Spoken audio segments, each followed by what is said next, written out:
Hey, what's going on, everybody? You are now tuned in to the Paging Dr.Chanda show, where we talk about all things related to life, culture, psychology, and everything else in between. Yo, I am here with my good friend and like my friend in real life, uh, Phil Roundtree. And when I was thinking about having this conversation, Phil was definitely on the top of the list as somebody who can really dig deep into what's going on and the whole Diddy of it all. So, ladies and gentlemen, I introduce to you Phil. Phil, introduce yourself to the people. Introduce myself to the people. Wow. Introduce yourself. Word. So peace, everyone. I am Dr.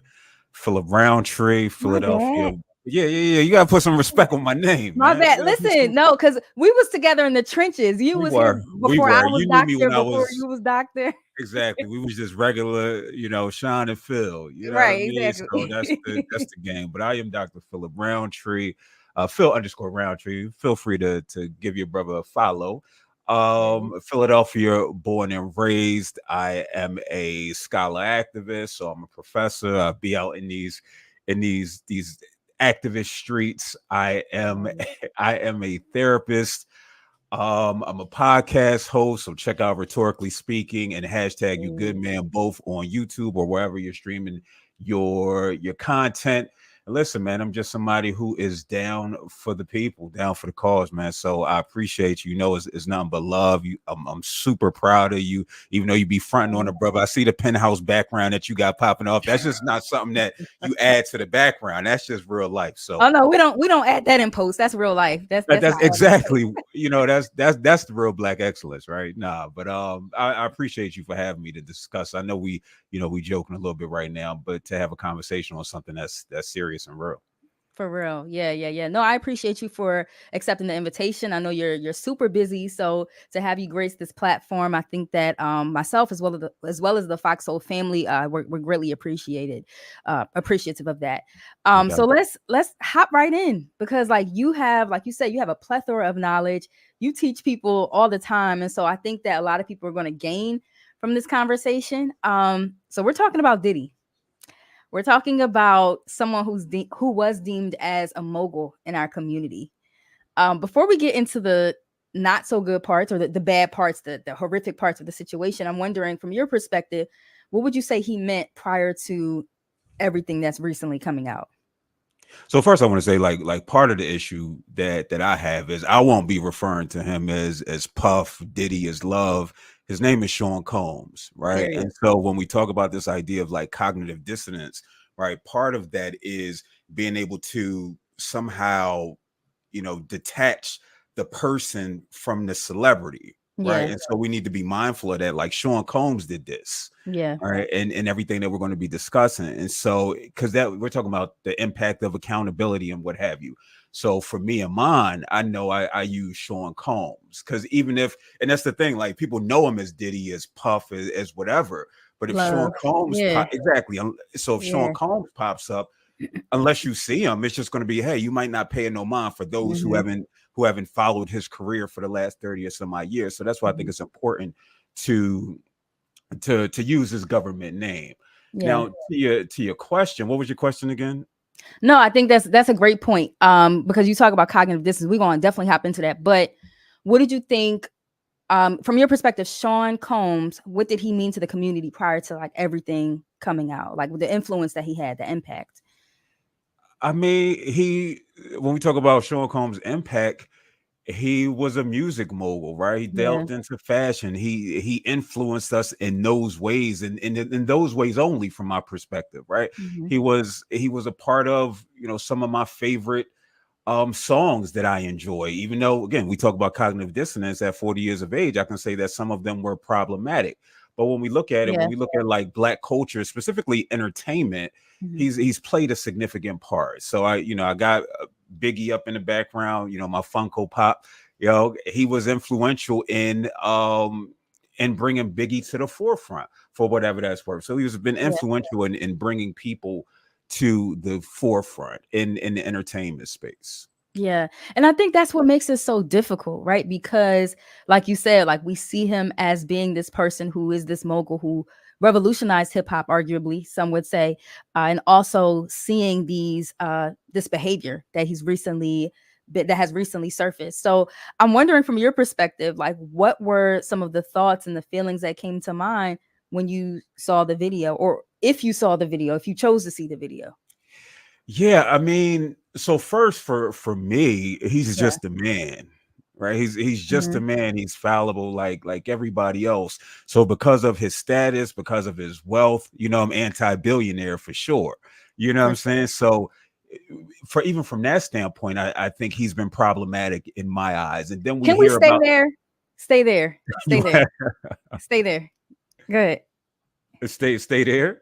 Uh Yeah, like because I didn't ask you about that, but he's been problematic. But there are so many people in our community who kind of look up to like billionaires because they're black billionaires and don't necessarily see how harmful that is, and how detrimental it is, even yes, for the black community.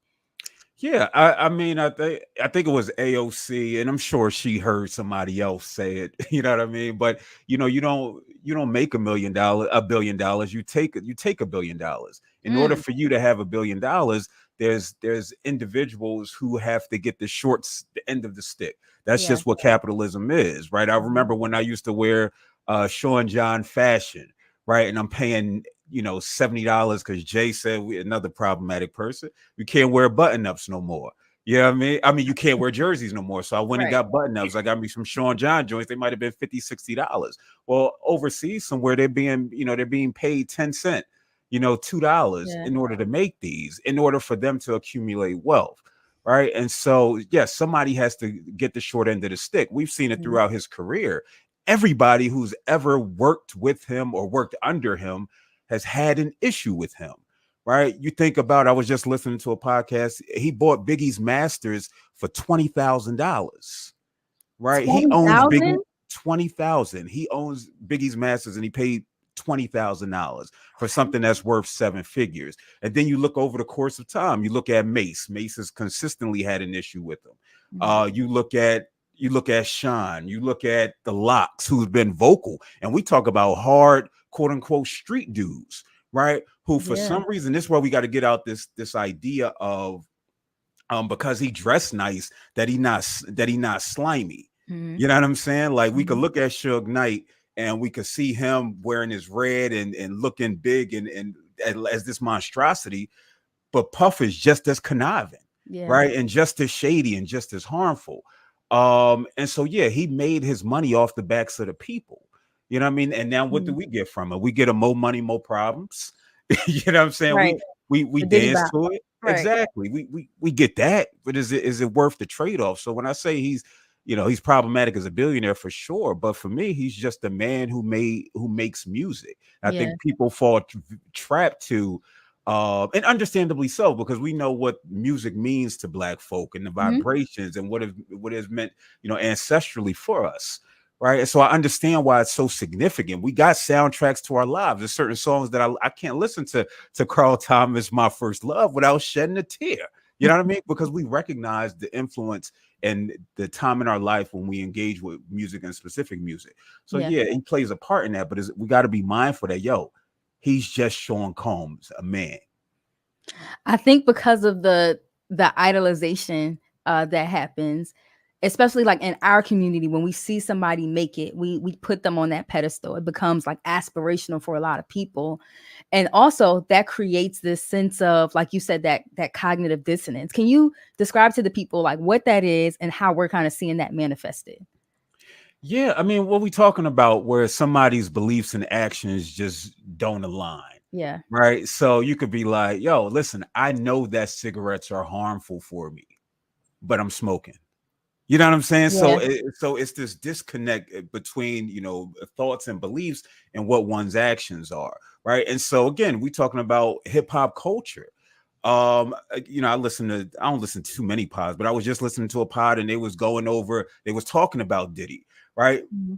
And they had a scathing rebuke of his behaviors, right? His admitted behaviors. Mhm. And they were still using the term, the B word, right? The H word to describe women. So here Wow. you are saying that, hey, you're making this differentiation between women, right? You got your HO, your garden utensils and your bees, and then you got real women.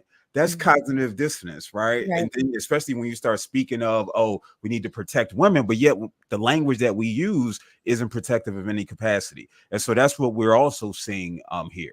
Yeah, yeah.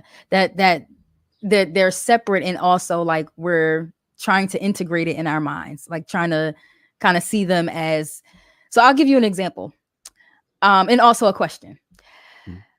As I've been posting about Diddy, there have been more comments that I'm getting about me being having an agenda to bring the black man down. Um, I'm on a bandwagon to destroy the black man. Somebody said you was cute until you started minding other people's business. I was like, bro, I've been cute. Like I don't know what y'all like Of cute course, before and we after. all know, right? I'm joking, but all of these are like real life comments that I'm getting, and I'm wondering like, could that be an example of this dissonance? This is after we saw the video. Yeah, I mean, because what does that do to people's reality? People, well, Yeah. first and foremost, right? How I engage with social media, and I heard somebody say this a long time ago, and then when I really start to think about it, I was like, exactly. I look at everybody as being bots, right? I look at everybody as being bots. And we know that bots are a real thing. Right. We're about to come upon election time. So we're going to see some accounts change over from Mm-hmm. Bitcoin to pro-Trump and things like that. And how they operate is they put these comments in.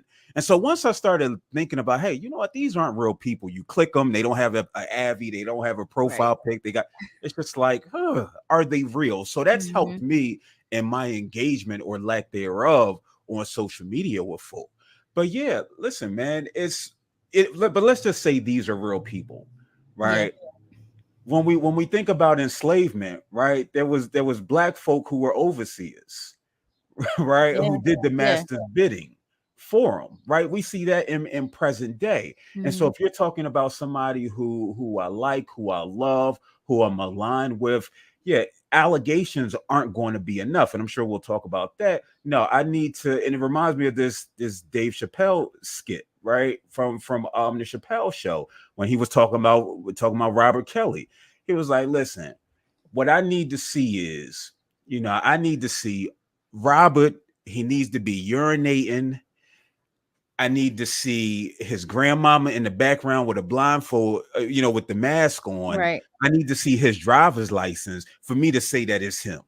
Otherwise, because I know what Yeah. they do out here in the digital media era. Yeah. But this is how a lot of people feel. And Yeah. even after it, man, like listen, again, we're human beings, right? Mm-hmm. We're man, we're fallible. People perpetuate unhealthy ish all the time for for for their own reasons, right? But this is where we talk about the psychology of just people, man. Mm-hmm. I still like to believe that people are inherently good. But yeah, people make unhealthy choices, and it For may be sure. going on here where, listen, if I'm a black man and black men have been, persecuted Mm-hmm. here in America for hundreds of years, and I've been persecuted personally, that may shape how I view how other black men are treated, whether rightfully or wrongfully, right? And so it's going to Mm-hmm. take a lot more. So this is where we talk about this idea of black protectionism, Yes. right? Let's It's go like there. I'm gonna protect you at all costs. Right. It's like one of the perfect examples is Michael Vick, with the Mm-hmm. dog fighting, right? It was just like, all right, white folk, listen, you know what I mean? Listen, yeah, he did a little dog fighting. We tried to rationalize, he from the South, made a poor choice. But now y'all just piling on. And so Mm-hmm. you know what? We're gonna insulate them, right? Because of how you're responding. God bless the ancestor, you know what I mean? Orenthal James Simpson, Yeah. Yeah. Yeah. right? Like it wasn't about what you never hear me say whether OJ did it or not, right? Mm-hmm. That's not how my my blackness is set up right Right. now. You know what I mean? It's just like I can't because I know what the system has done for him. So Yeah. even if I might think that he killed, those white folk, Mm-hmm. can't necessarily say that. Why? Because I got to protect them because I know what you've done Yeah. to people, for black folk and black men specifically, for centuries. You know what I mean? Now it was just like, OJ, you need to go sit down. Now he went to go Right. try and steal his own stuff back. You know what I mean? Steal his Heisman Trophy and stuff back. It's like, all right, Juice, Doing too much. I, you ain't relaxed. You know Right. what I'm saying? So, but that's what we talk about when we talk about, like black protectionism and why Yeah. people might do this in social media streets. And it very much feels like a defense mechanism, right? Like something we had to do as a response to historical oppression from our people. But like, when does it become unhealthy? How do we like recognize when it's becoming an unhealthy habit? I mean, yeah, people got to speak truth to power. People got to Yeah. call it out, right? Like it's important for when we talk about brothers who are saying, um, who are defending him in some capacity. We gotta other brothers got to stand up and say, "Yo, you did wrong," right? It's not when we talk about domestic violence and sexual assault and rape culture, which Hmm. predominantly impacts women, right? We know that men are impacted as well, as victims slash survivors, but it's not going to be women who stop that. It's going to be other men speaking up, speaking truth to power to go under somebody comment and be like, yo, fam, you tripping, right? Hmm. You're wrong. No, I'm going to hold you accountable. And that's what we haven't seen in this situation. Anybody holding him accountable, right? Right. For whatever reason. Some people enable and some people, hey, you know what I mean? It's just like, yo, Cassie stood up. Now Cassie has a little more cachet than than Jane Doe. You know what I Yep. mean? So she stood up. Now let Hmm. me stand up too. Hmm. That empowers me. How you feel about 50? I feel like he been having his foot on Diddy's neck with this whole He, documentary. he's a clown. I ain't got no thoughts on Ball. Like Ball's a stone cold clown. Yeah. Again, where we talk about the enabling of problematic behavior, right? Hmm. Like he doesn't mean black folk well. You know what I mean? He's Hmm. self-serving. He's always been self-serving. And this is the problem. We don't listen to people when they tell us, yo, I'm about self. You know what I'm Hmm. saying? And so Hmm. 50, and we look at the films that the series that, again, it's entertainment that he's a part of, right? Yeah. Nothing depicting black folk in healthy ways, right? That should be Right. alarming to black folk who care about one another, Hmm. right? When we talk about, listen, you almost 50 years old, right? But you're still behaving as a child, Hmm. right? And so recognizing, hey, he might have got, his growth stopped in some capacity, or maybe he grew in certain areas and others he don't. But for me, he's a clown. Like, this is unnecessary. What this also does is this further, victimizes others. You think you're coming Mm. at Sean, right? But what you're also doing is you're having others relive this trauma, right? That's experience. You know what I mean? And you don't necessarily have to. Yeah. See, Phil, like this is why I love having you on the show because I don't think I've heard that perspective yet. So it sounds like you're saying like 50's response to everything that's happening with Diddy isn't necessarily protecting any victims or anything, but more so coming from a place of self servitude. Yeah, so I guess for me, I always ask the question, the Sonia Sanchez question of how does this free us, right? Hmm. How does making this documentary free black folk? It doesn't.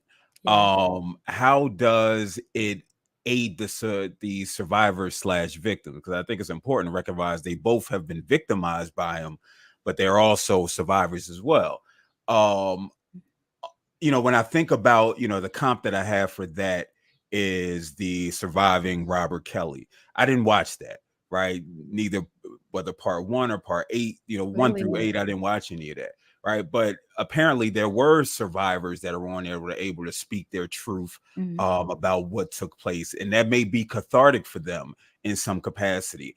I don't know how Kurt, again, real names. I don't know how Curtis is it plans to navigate this, Hmm. right? Is it just, hey, this just a timeline of events? Is he going to have people on? Is he going to have experts on? Is he going to have people who are victims slash survivors on to tell the real robust story? If Yeah. we're talking about how BMF has looked or how power has gone, I don't necessarily think I'm gonna put my confidence in that, right? Mm. And hopefully he bring on people who are sensitive to this subject matter. But ultimately, I just think, is this necessary? Yeah. Right. And maybe it's not for me to answer. Is it something I'm going to watch? Am I going to be protecting my peace? I hope that, the victims slash survivors, if they do participate, that they get something out of it that helps them, either find peace or continue to have the peace that they've had since their experience with him. But yeah, for me, it's just, I mean, he's just a cornball, so it's just nutty. And I'm not here for like nutty behavior. Very much given nutty behavior. I'm by the way, I miss living in Philly with Philly slang. Like down here, I don't know what they be saying. Like what would you say in DMV slang? Like I don't Yeah, know. I mean, they got instead of two, they got two. You know what I mean? That's That's all. Baltimore. That's That's not DMV though. That's Baltimore is not Maryland. DMV. Yes, it Baltimore is. is That's not. Maryland. Baltimore is not in the DMV. The DMV is DC, like PG County in Maryland, like those Oh, different cities. the black bourgeoisie. And no, I got Hey you, got you. yo. All I know, I mean, listen, no shots fired. I know why you moved. You know what I'm saying? We could. That's a discussion for another pod. You know, but We'll come keep back. that on a different pod. Yeah, come back home, sister. Come back I'll, home. We miss you. hey yo. Okay, so we're joking right now, but very serious conversation. I Yeah. know we've been talking a lot about like the different reactions that the audience has been having in terms of like what we've been seeing, but I also want to know your perspective in terms of like what the victims or the survivors could be experiencing as well, having to relive this, having to see these things on TV.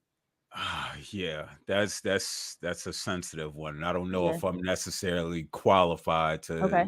to, to respond For about, sure. because I haven't lived it, right? Okay. As a, cis hetero man, it's, my experience is much different. But Mhm. from what I've seen, right, from people who have responded, who've experienced this Diddy, see, there I go, Sean, who've experienced Sean and has made allegations against him, right? It's hurt, it's pain, they feel re-victimized. Mhm. I think I saw someone express like shame from it, right? And Yeah. so, based off their words, those are the feelings I'm guessing. There's not necessarily a population that I work with where I can, I feel comfortable in having that, Yeah. you know, s- that No, conversation. that's fair. That's fair. And I love that you acknowledge that as well. Thinking about like the accountability piece too. I know we kind of touched on it a little bit, but like what would it take in order for Sean Combs to show the public that he's being held accountable, that he's taking ownership? And is there any chance for him to be redeemed in this? Um, yeah, so about the accountability piece, what you don't Yeah. do is what he did with that video, right? I make jokes that, your background is you're in a penthouse suite somewhere, but you can't be on the island somewhere. Yo. You know what I mean? You got the palm trees, going because optics matter too. That's why they have PR Mm-hmm. people who come, no, listen, listen, you're going to put this suit and tie on, you're going to Yep. dress preppy, you're going to do X, Y, and Z, you're going to enunciate because this has to be believable Mm-hmm. by the public, right? So you don't do what he did. He never addressed in this instance uh Cassie Ventura. He didn't name her, right? He didn't Mm-hmm. apologize directly to her. He apologized to us. And I'm like, fam, I pay you no mind. Why are you saying sorry to me? Why are you apologizing?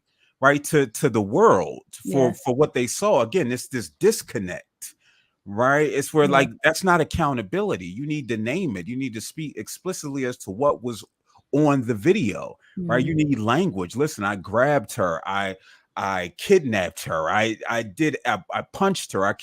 Yeah, it's explicit language, but we need Yeah. to know exactly what it is. You can't be vague about the apology. It's like when a child, and this is what the apology was. It's like a child, you put a child on timeout, or you find out, it's just like, well, I'm sorry. Well, what are you sorry for? Mm-hmm. For doing that thing that you was upset about. Well, what thing? I mean, like it's no, you need to name it, you need to own it, you need to stand on it. So that was Mm-hmm. the worst thing he could have done. Again, the apology wasn't for me, so I really don't care. Yeah. Right. With that being said, he should have stayed silent. Right. He shouldn't have said anything if that's what you were going to come out with. And again, it's just like who's advising you? Right. You this billionaire, allegedly, who's advising you? Why not just be quiet? Right? Why not just go off the grid for a minute? Mm-hmm. Then you come back, you get you a Ayan Levanzant, you know what I mean? You get you a Gail King. Oprah might sit down with you a year from now. Ain't that what Mm-hmm. Will did? Will went off the grid after he He slapped was Chris Rock. chilling. He And we fell talked back. about that, right? Yep. Like after Mm-hmm. he slapped Chris Rock, again, another instance of violence, right? And we need to start Yeah. really looking in people's past because we the way we view same gender violence is completely different Mm. than we view gender-based violence against others, right? And so it's just Okay. like if you look at Sean Combs' history, he hit Steve Stout over the head with a bottle, right? He's been Mm, physically violent towards other people. Why do mhm. we think that this automatically changes in one's interpersonal, intimate relationships, rather? Right. Because why? We've normalized violence to this extent. So when we Yeah. talk about accountability, yeah, I don't know why he said anything. He should have went off the grid. He should have came back and then, listen, I went and got therapy. So you're telling me you went and got therapy after the 2016 incident, but then just in November, December, when this dropped, you said it was a bold-faced lie and that you're going to be vindicated. So there's no, I don't know the therapist that you went to, but there's no accountability in that. If it came out and said, listen, you know, what's alleged in this lawsuit is correct. I made heinous choices in life due, because I don't think he's lying when he said, he punched on Drake, right? Like You did? he did, right? He slapped him in the club in Miami over again. Think about the things he's slapping people over, right? Right. He's slapping people over a beat, right? And so we think if you're slapping people over that, you think things that he might deem more serious, he's not going to be Yeah. physically violent, right? Mhm. But taking ownership of what was alleged instead of deflecting and denying that these things even took place. And then when we talk about just this idea of redemption, listen, I'm a firm believer that I don't think any black person is disposable in that way, Yeah. right? Yeah. And so, yeah, you make unhealthy choices. He's made unhealthy choices for a very long time. Does that mean you can't be of service to black folk at some point, some other point in your life? Is it going to be tomorrow? Probably not. You know what I'm saying? We talk about I don't know if you're familiar with Tookie Williams. Yeah. Yeah, so Tookie Mhm. Williams, you know, he got executed. He was on death row. He was Mhm. gang affiliated. He allegedly killed folk. And during that time, his incarceration, he had time to sit down and he started to realizing the choices that he made were unhealthy. He started coming out with Mhm. children's books and started having conversations. He started being an asset to the community instead of a liability. And Right. so, yeah, we're talking about things like murder, rape, sexual assault, et cetera, et cetera. From my perspective, I can't tell other folk how to, whether they forgive him, whether they accept it, Mhm. right? That's up to them and they're well within their right, right? If Cassie's just like, she came out today, earlier, and said that, this is why it's important to believe women. That's her perspective, Right. right? I can't tell her how to feel about Puff going forward. She could say, I don't care what he does for the next 30 years. If he gives his life to God, Allah, whoever, and he Mhm. starts doing work that benefits black folk, I can't tell her she can't still feel aggrieved. You know what I'm saying? But I Yeah. do think from my perspective, value can still be had Mhm. and Yeah. offered rather. I believe so too. I in agreement with you that there are, so I think that throwing away black people as a result of like mistakes or because they're no longer valuable to the community or because they harmed us in some way, I don't think that that's aligned with humanity, number one, but also like we get thrown away in general by white supremacy. So why would we align ourselves with that? Like we historically we've been oppressed, and I don't agree with that. um But Kelly with Price with that though, said, I just want to say, now yeah, I'm here for people going to go sit down for a very long time. yeah, for You know what sure, I mean? Like if I for don't hear sure. from them, hey, that's what it is. Like Right. I'm not gonna hear from Robert again. Yeah. I could care less. You sit down. You know what I'm saying? So again, but Yeah. you have to show and prove, especially if we're talking about community. Yeah. I think I agree with that. But also because I don't know if it's because I'm soft, but of course, like I'm praying for Cassie, I'm praying for her and her well-being or what have you as a survivor. And also there's this piece of me that still like grieves what Diddy did, what he experienced. I'm thinking like what has he experienced in his own life that led up to this? I'm worried about his kids, like all these different things. And like when you do see people kind of standing up and kind of like praying for him or what have you, like the Kelly Price of it all, people come for her. Like people like like why is that? Because people don't know how to read the room. You Okay. know what I'm saying? Yeah. Like you got to Yeah. know how to read the room too. Yeah. You know what I'm saying? Like, yeah, it's cool. You don't got to let me know that that you praying for 'em. Yeah. You know, you could do that. That could be just between you and God. And we can't act surprised when folk come back or they lash back like, oh, well, I'm just praying for him. Yeah, but do you see what's happened? Like, Yeah. that's what comes with the territory, especially the landscape, the social media landscape, which we find ourselves navigating.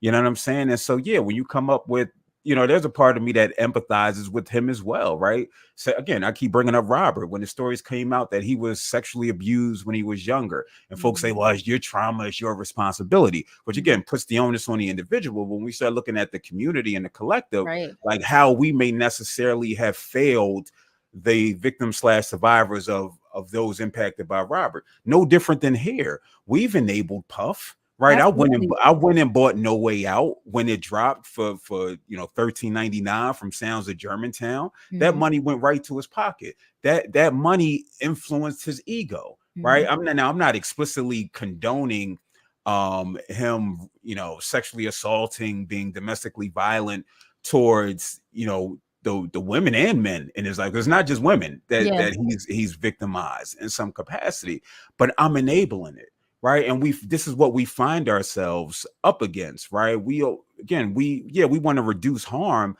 but we also perpetuate harm as well, Mhm. right? I Absolutely. saw D Barnes, right? And so she's who Dr. Dre, I don't know his real name.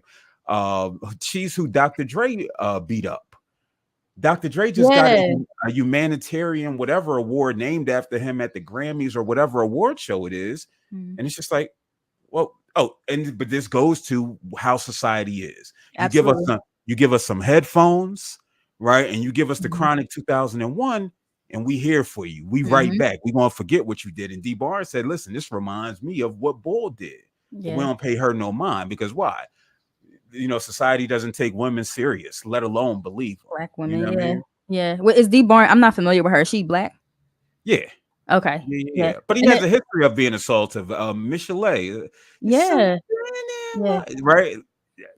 Again, assaultive towards her. Yeah. This is in Dr. Dre's catalog, right? Of his historically. Not to say he couldn't have evolved, but this is just how in this, I mean, in many countries, not just this country, how we Mhm. view violence against women specifically. Yeah.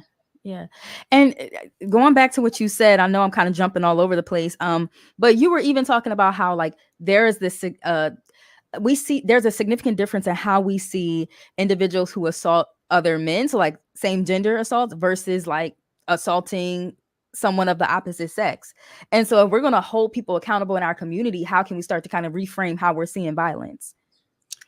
I mean, people got to speak truth to power about what it Yeah. looks like, right? I'm known to Mhm. say, like, people complain about gun violence, right? It's like how it's changed, over the course of decades. And I'm like, yeah, it has, but that doesn't mean violence has, Right. right? Back in the 80s, other brothers was punching brothers in the face, right? Jumping on people. The Yeah. same type of anger that it takes to punch somebody else. If you got a gun on you, right? That's the same anger to pull that trigger, right? And so Mhm. we're talking about access and means in this regard, because the violence is still the violence, right? And then you hear old heads say that we used to box it out because Mhm. guns aren't as prevalent. I mean, they were prevalent then, but as we talk about accessibility, it's even Right. more That accessible easy. now, right? Yep. And so it's not about this, oh, I don't want to see another brother hurt or die. It's what does the means look like, right? Mhm. And so how do we need to have real conversations, and the penalties, what do they look like when it's violence, right? We watch Ray Rice,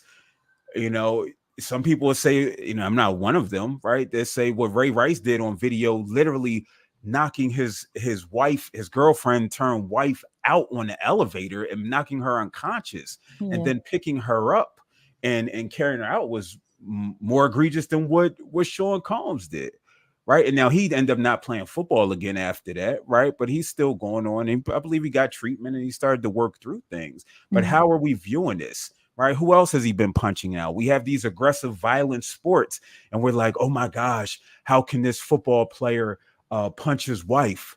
Well, his work, his life is That's predicated on violence, and we're right. asking people to turn this off. And then they'd be like, well, everybody doesn't do that. Facts, but everybody isn't the same. right? And so we need to be mindful of this. We need to look at how what violence looks like, and really assess what violence looked like, Yeah. especially amongst us black folk. We I can't think that's romanticize, sorry. the violence of yesteryear, where hey, we got in fist fights and things like that, or yeah, I beat that girl up, because she's another girl. It doesn't mean anything. Mm, wow. The romanticization, I don't know if that's a word, of violence. The romanticization of violence. I think that's such a that's something for us to think about. Um, Phil, I definitely appreciate your time. I think that going through this and really digging deep into this really has caused self-reflection on my end, self-reflection on the viewers end. So we appreciate you. My final question, and you can let me know if you don't feel comfortable I answering told this, you, there but ain't nothing I don't feel comfortable unless you ask even for my social, but my taxes jacked up, so you can have that too. But go join the ahead. club. Join the club. I did my second late filing. But okay, so there was we talked about how like black women often aren't believed. Well, women in general aren't believed, but oftentimes like black women, if we add the extra level of oppression, when we talk to other people about violence, how can we empower black women more? Just to kind of like start speaking up for themselves. Even you as a girl dad, like what would that look like? Yes, it's interesting, right? It's interesting. So I think about my daughter, and some days I regret it. She's 15 now. Oh my um, but gosh. I made exactly right. I made a conscious decision to never tell her because I said so. And I know that's the easy go-to for a parent. Like she may ask something 12 times when she was 5.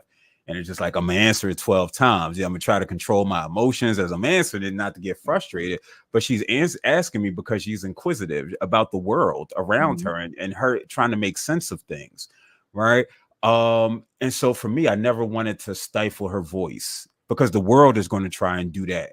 You know what I Absolutely. mean? Regardless. So it's important that in the home, I make sure that she's her own human being. Right. And so Mhm. she's not my vanity project. And I had to realize that after some years, right? Like she's not, little Felina. She's Kaylin. You know what I mean? And she's going to grow up to be her own woman. And my job is just to Absolutely. guide. My job is to empower. My job is to admit when I'm wrong. My job is to encourage her to use her voice and make sure that she knows that her voice is powerful, right? It's me recognizing that as a man, like I don't know everything. You know what I'm saying? Even though I Yeah. know everything, no, it's like, no, but it's just to make sure that I recognize how I'm showing up. And listen, it's Yeah. something that I'm continuously, learning and unlearning. I got some folk who who challenge me on that, and I may be resistant at times, but I need to be mindful, like, hey, Phil, you do have it easier just based off, how you identify, gender wise, right? And I need to be Mhm. mindful of this. I need to listen. I need Mhm. to advocate on behalf. I need to recognize that, for me, I don't use the term ally. I say I'm a probationary ally, or I'm an ally on probation, because it's all it takes is me saying the B word, once, or the H word, or not taking serious. And again, maybe that's the conversation we could have at another time, where this idea of believing versus taking serious, you know what I Yeah. mean? Because I do think they're different. But taking serious what other folks say and not being dismissive of it, right? I think Mhm. that's how us, as those who identify as men, how we need to show up in order to help cultivate an environment where folk feel comfortable, where women specifically feel comfortable. I was listening to something, That's and good. they did a poll on women being in the woods, right? And who would they rather come up against? Would they rather come up against the bear, or would they Mhm. rather come up against the man? Right? And the majority of them picked they would rather encounter a bear. And for me, that's Yeah. telling, right? Mhm. Because that's the lack of safety, the lack of trust that exists amongst us, right? Because you know what the bear going to do is, it might be a react, but you really not sure how this man is going to show up, and because you never know what the motives are going to be, right? You can be Yeah. there to help, or you can be there to harm. So it makes sense. Hey, let me just deal with the bear. So it's Yeah. it's important that for brothers, because that's really all I can speak to. You know what I mean? Because again, it's up to us to make environments, That's good. safe enough where women feel comfortable in disclosing whatever it is that they're experiencing. I think that's so good. I think that's the perfect gem for us to leave off on today. Again, Phil, definitely appreciate your time and the knowledge and wisdom that you dropped today. Tell us what you have coming up and how we can stay connected with you. Oh, so you could check out and subscribe to Rhetorically Speaking, where you get conversations on anything that's happening in the world today. You'll get my spin on it. Also, the hashtag You Good Man podcast. Subscribe to that. They're both on YouTube and wherever you stream your content. And then also you can keep up with me on social media, Phil_Roundtree. Awesome. Awesome. Anything you're selling, like anything you want the people to support you in?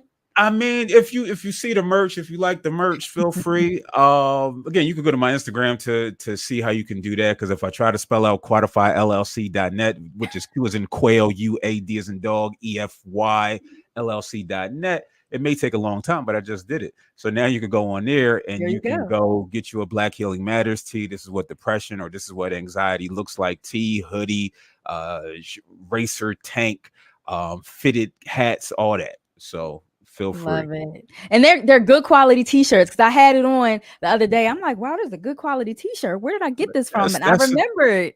that's all I know is in my life is quality. You know what I'm saying? Period. That's just that's it. I'm here for it. Well, thank you again, Phil. Y'all, so make sure that you tune into everything that Phil has going on. Make sure that you follow him. And y'all can tune into the show next Thursday at 6 p.m. Eastern Standard Time on Fox Soul. And don't forget, you have the power to create the emotions that you want to experience. God bless.